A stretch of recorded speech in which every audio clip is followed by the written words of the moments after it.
Kennedy. Thank you, Mr. Chairman. I just feel like I need to ask this question. Mr. Fonzone, when you advised the companies referenced, Huawei and others, you were at Sidley? Yes, that's right, sir. And when a client comes to Sidley, you have to fill out a form that says, here's my client name, here's my mailing address for business purposes, and here are my political beliefs. Is that the way it works?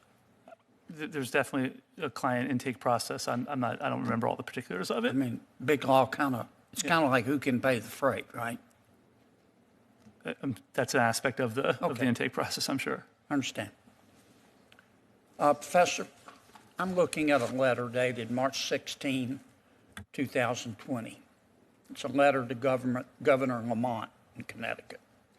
The title of it is Urgent Action Needed to Protect Individuals in Connecticut's Prisons and Jails from Coronavirus 19 Pandemic.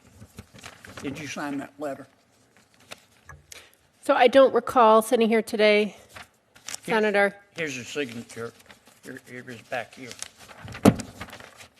Why didn't you turn this over to us when you were asked to submit documents?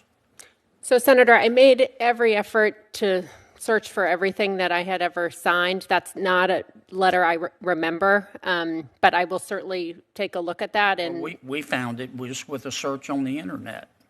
So I apologize, Senator. I apologize. In your letter to the governor, here's what you say.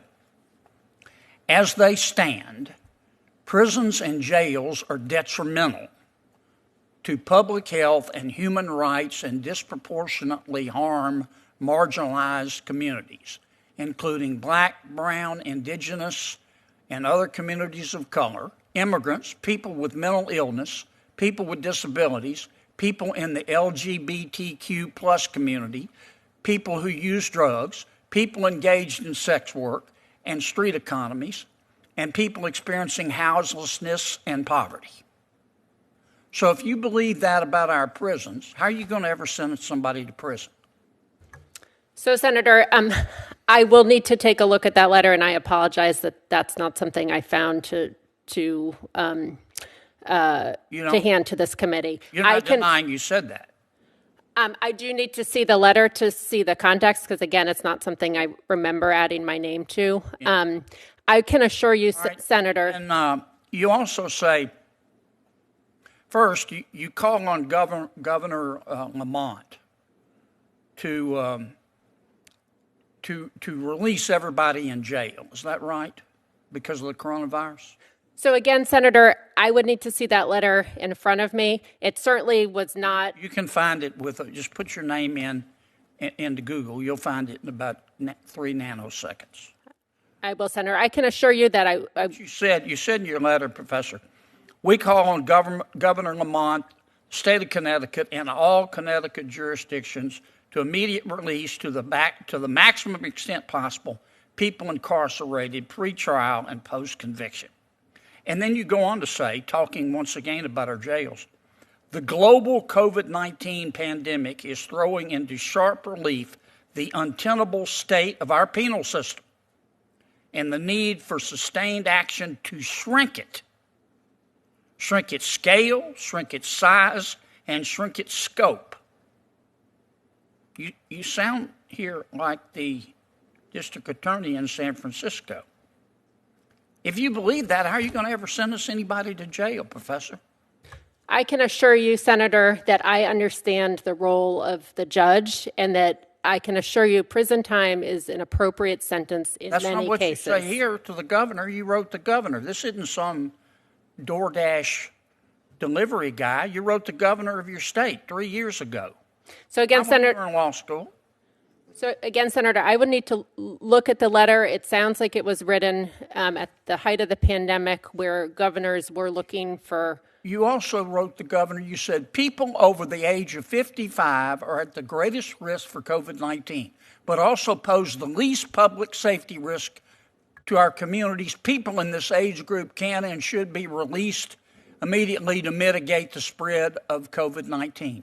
You think the governor just, if you're over age of 55, he should let everybody go? No, Senator, that's not a position. That's what you said. Okay. Here it is, biggest Dallas. Again, Senator, I will look at that letter. I can assure you that. Find it on Google, Professor.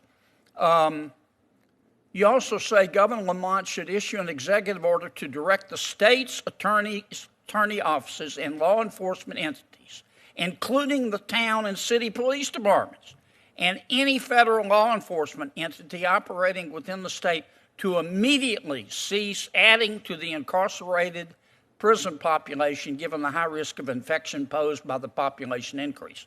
You asked the governors to tell every law enforcement official in the state to stop arresting people and putting them in jail, didn't you? So again, Senator, I have to look at that letter.